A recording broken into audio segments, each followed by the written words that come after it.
Hello and welcome to the newsroom. I'm Okpayemi Owoseni, and these are the stories we're tracking at the moment. The National Judicial Council (NJC) has recommended the appointment of 11 justices to the Supreme Court.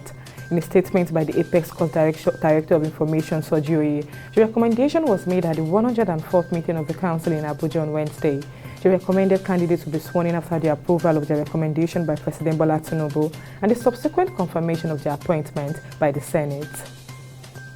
And the federal government has directed the Comptroller General of the Nigerian Immigration Service, Caroline Wuraola, to pay urgent attention to the protection of the country's land, air and water borders. It also directed that more personnel should be deployed to the nation's borders for effective protection.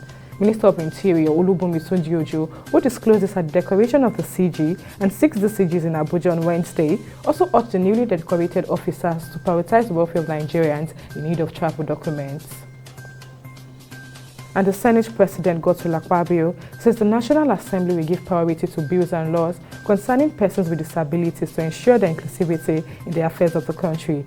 Akpabio said this in his remark at the commemoration of the International Day of PWDs on Wednesday in Abuja. The 2023 commemoration of the day with the theme, Renewing of Hope Together for Disability, Inclusive Societies, was organized by the National Commission of Persons Living with Disabilities. Akpabio said the 10th Assembly is open to expedite motions and bills concerning PWDs.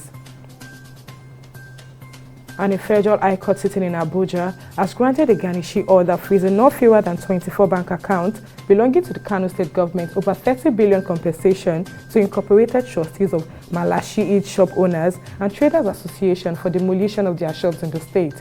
Justice I.E. Eko granted the order in a suit filed before the court by the shop owners and traders over the demolition of their shops, which they described as an illegal action carried out by the state in June 2023. The applicants Awalu Saidu, Ifeanyi Nwobodo, Sani Uba, Abdullah Idris, and 25 others sued the Kano State government, demanding 30 billion naira as damages for the demolition of their properties. And on business, the federal government through the French Central Bank of Nigeria (CBN) has raised the exchange rate for cargo clearance from 783 naira per dollar to 952 naira per dollar.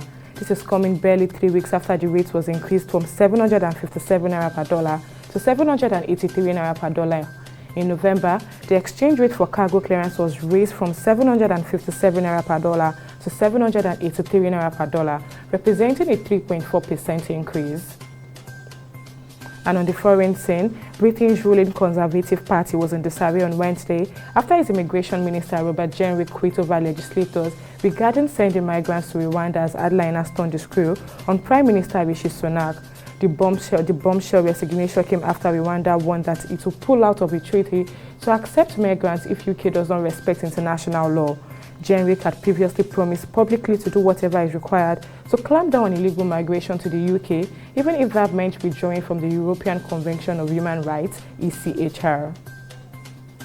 And finally in sport, Argentina captain Lionel Messi has been named Time Magazine's Athlete of the Year for 2023 after winning the Ballon d'Or for a record extended 8th time and elevating the profile of the sport in the US with his move to Inter Miami.